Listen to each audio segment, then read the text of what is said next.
Rajaram Mohan Rai, 1722 to 1833. Rajaram Mohan Rai, a learned man from Bengal, understood what was wrong with the country. Rajaram Mohan राय जो बंगाल के एक बहुत ज़्यादा intelligent educated person थे, वो समझ गए अपने इंडिया के अंदर, कंट्री के अंदर क्या गलत हो रहा है.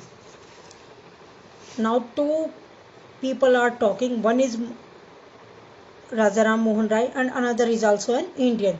एक राजाराम मोहन राय हैं और दूसरे इंडियन हैं. वो आपस में बातें कर रही हैं. Let us not despise our sales.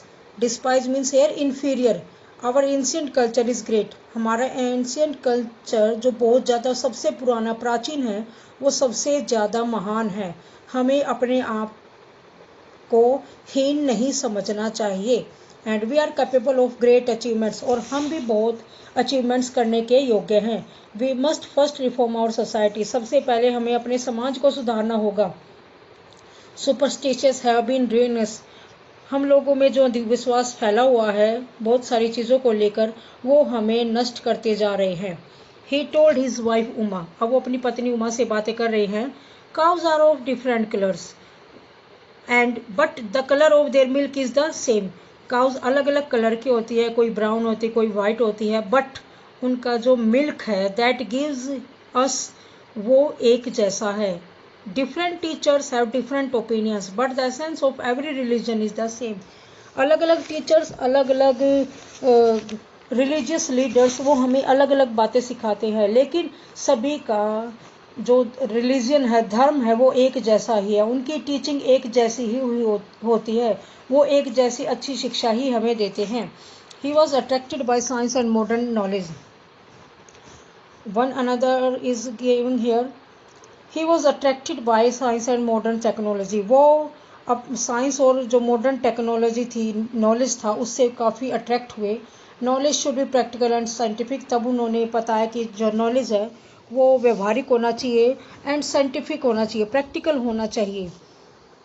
He started newspaper but the suspicion British stopped them in 1823. उन्होंने एक न्यूज़पेपर स्टार्ट किया, बट जो ब्रिटिश ऑफिसर्स थे जो हमेशा सोचते थे कि भी ये न्यूज़पेपर हमारे बारे में गलत ही इफेक्ट डालेगा, तो उन्होंने इसको बंद करवा दिया. He crossed the seas and went to England. तब वो समुद्र पार गए, इंग्लैंड गए, to see what made the British powerful.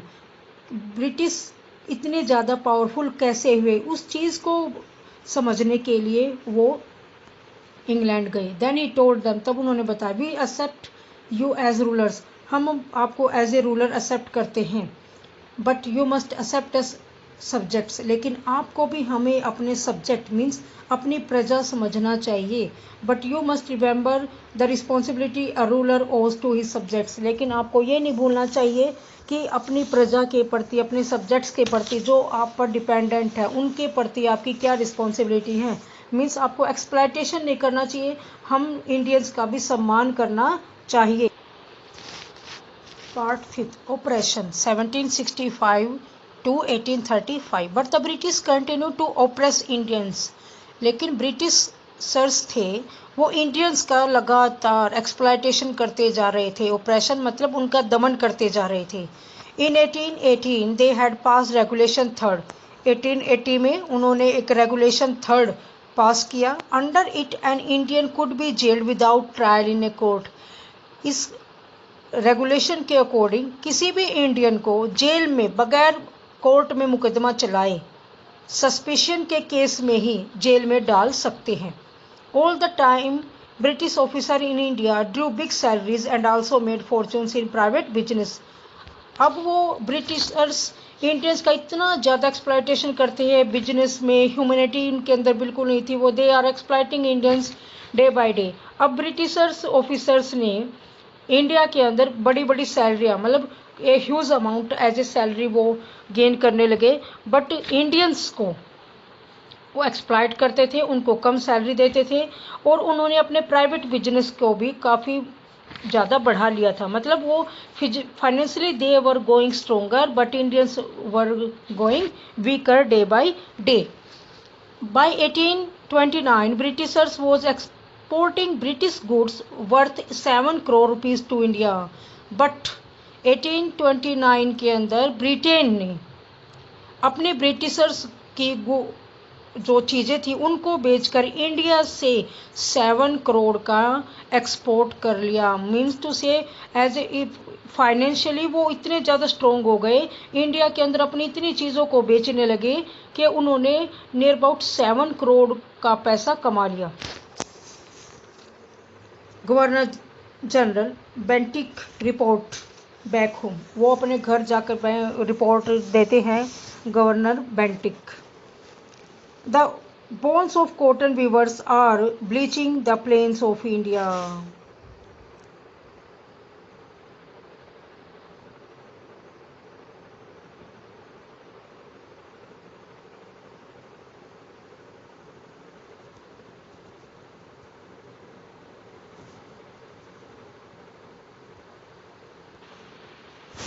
Because the Britishers were exploiting the Indians in business also, now Governor Bentinck gave its report in England that the Indians who are living in plain area, they are dependent on cotton weavers, they are just doing their work, but now they are not doing any work, they are dying of starvation. अब वो कहते हैं कि जो Britishers ने अपने व्यापार को इतना बढ़ा लिया है, इंडियन सब वीवर्स जो सूत काटने का काम करते हैं, जिनका जो अपने एंसेस्टर से यही काम करते आए हैं, अब वो भूखे मरने लगे हैं। Dissatisfaction 1835 to 56। अब इंडियंस को लग रहा था कि भी उनका एक्सप्लॉयटेशन बहुत ज़्यादा हो रहा है, ब्रिटिशर्स उनकी तरफ कोई ध्यान दे रहे हैं। Now in first pictures 2 Britisher officers are talking. One is says education in India was in Persian and Sanskrit. Bharat में जो एजुकेशन है वो पारसी और संस्कृत लैंग्वेज में दी जाती है। A Englishman named Macaulay suggested a change. उन्होंने मैकॉले ने एक बदलाव करने का सजेशन दिया। We should teach the native through the English language. हमें यहाँ के लोगों को इंग्लिश लैंग्वेज सिखानी चाहिए। Another says that I agree. दूसरा कहता है कि मैं इस बात से सहमत हूँ, अब इंडियंस को इंग्लिश लैंग्वेज का ज्ञान होना चाहिए। English education produced colour to home the job under them. Incidentally it also produced a new generation of intellectuals. अब इंग्लिश एजुकेशन चारों तरफ फैल गई, अंग्रेजी शिक्षा हर जगह दी जाने लगी, जिसकी वजह से जो इंडियंस थे दे वर लिमिटेड टू कलर कोनी। उन्हें बस कलर की काम दिया जाता और उनको एक बहुत पैटी जॉब, छोटी छोटी कम सैलरी वाली जॉब दी जाती।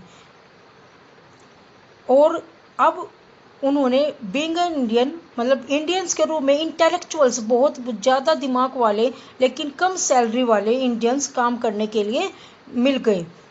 अब कुछ इंडियंस आपस में बात कर रहे हैं। We must educate our brothers. हमें अपने ब्रदर्स को एजुकेट करना चाहिए। And try to improve their material conditions. और उनकी फाइनेंशियल कंडीशन को इम्प्रूव करने का एफर्ट्स करना चाहिए।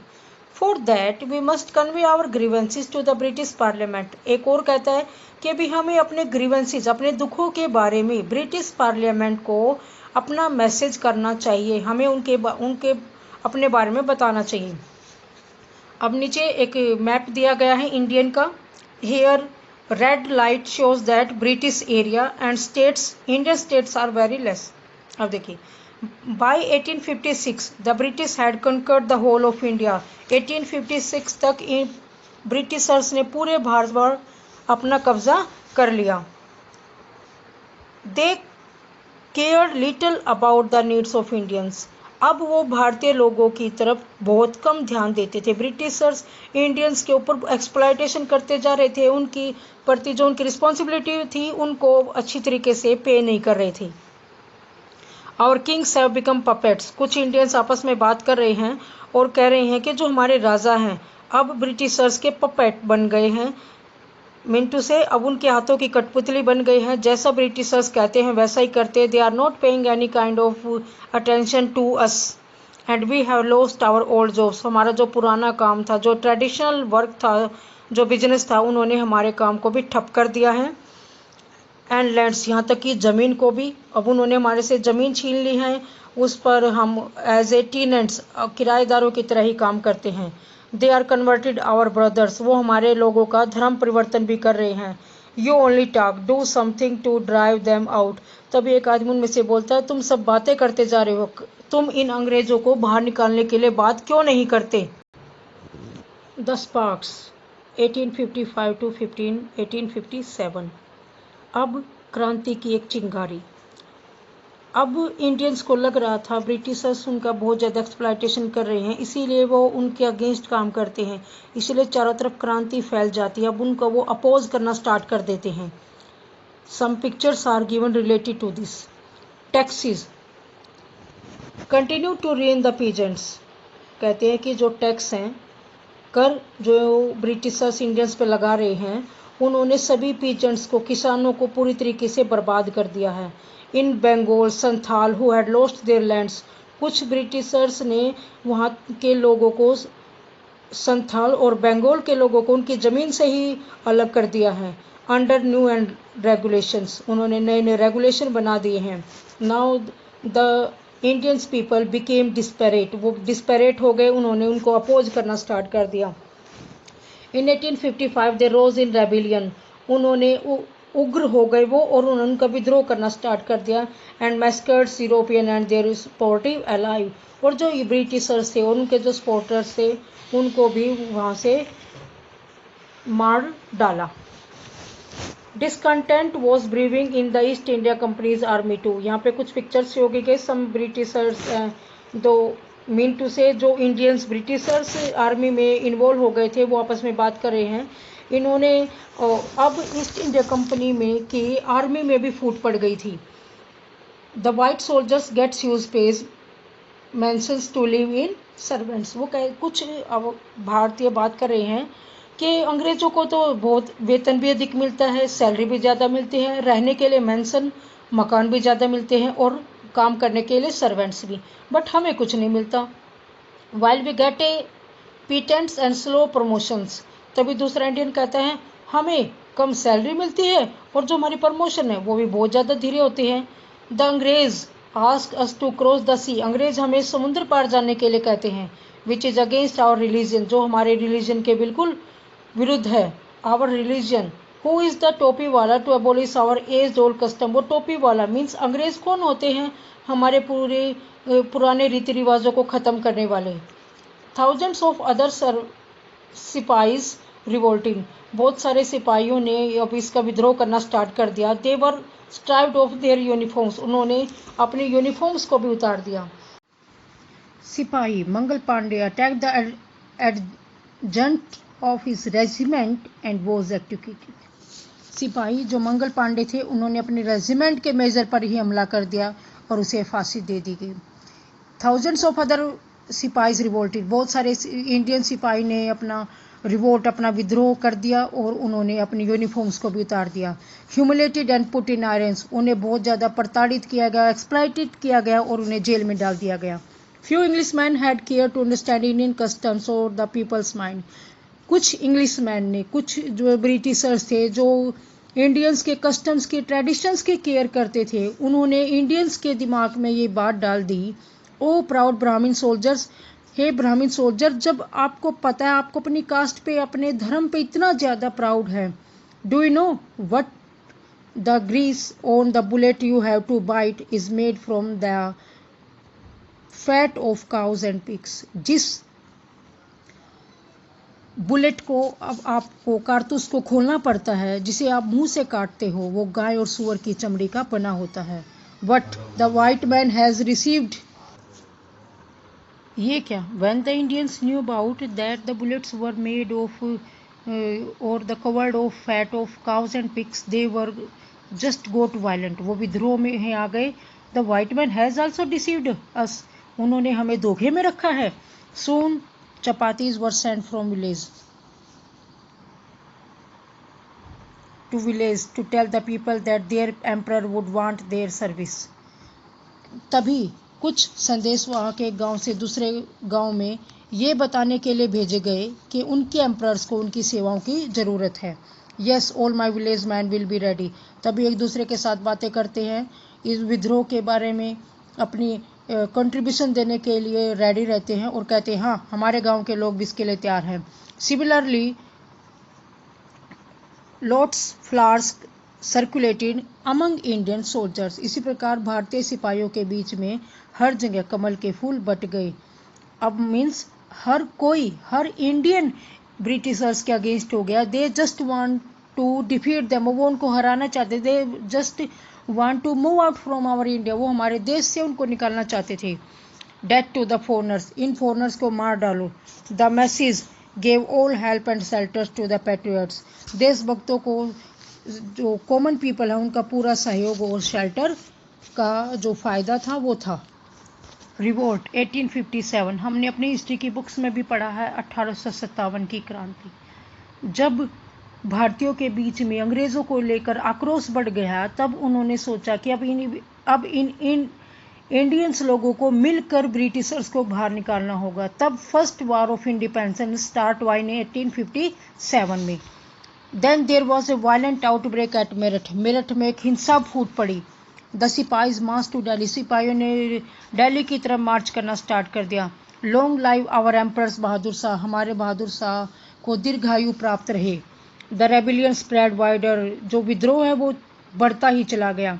Many landlords had lost their lands because of the British policies and they were sore, बहुत सारे लैंडलॉर्ड्स ने अपनी ज़मीनों को खो दिया था क्योंकि ब्रिटिशर्स के जो रूल रेगुलेशन थे वो टैक्स उन्होंने इतने ज़्यादा लगा दिया that they were forced to leave their land by their own willingness.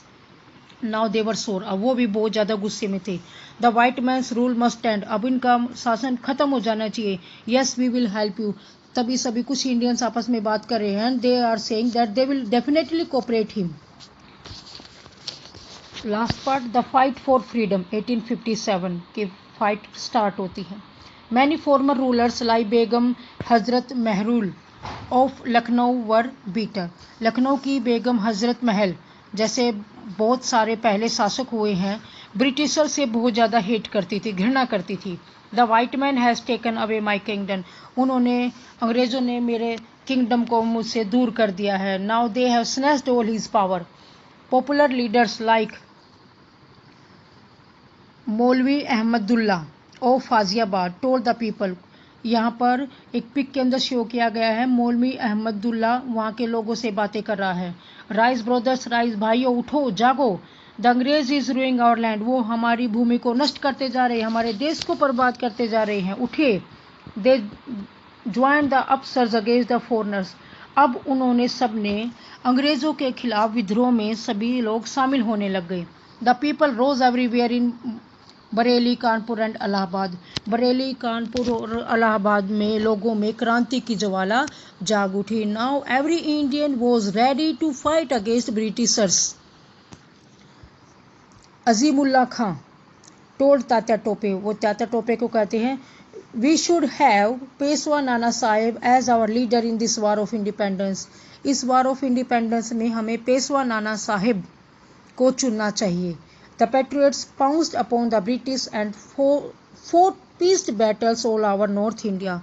अब हर जगह पैट्रियट जो देशभक्त अंग्रेजों पर शिकारी पक्षियों की तरह means fought peace battles all over India, उन्होंने पूरे इंडिया के अंदर, पूरे नॉर्थ इंडिया के अंदर अपनी जो लड़ाइयाँ थी वो स्टार्ट कर दी। 8-year-old Kunwar Singh of Bihar received A bullet in his wrist, लड़ाई में बिहार के जो 80 ईयर्स कुंवर सिंह थे उनकी बाजू में गोली लग गई। Mother Ganga this is my last offering to you, अब जैसे आपको पिक में दिखाया गया है they were ready to move for the fight. अब वो गंगा मैया को अपना ह्यूमेस देते हुए, अपना ट्रिब्यूट देते हुए कहते हैं ये मेरा आप अपनी तरफ से मेरे देश की जो एक बहुत ज़्यादा स्केल्ड रिवर मानी जाती गंगा, उसको मेरी लास्ट भेंट, last offer. These pictures and the chapter shows that how much we were suffering due to the exploitation of Britishers officers. So now we must live with each other like all our brothers and sisters. This chapter is a very teaching learning lesson. वो हमें बहुत ज़्यादा एक education देता है, एक शिक्षा देता है, एक ऐसा मोरल देता है कि भी हमें सबका मिलकर रहना चाहिए। This is all from my side.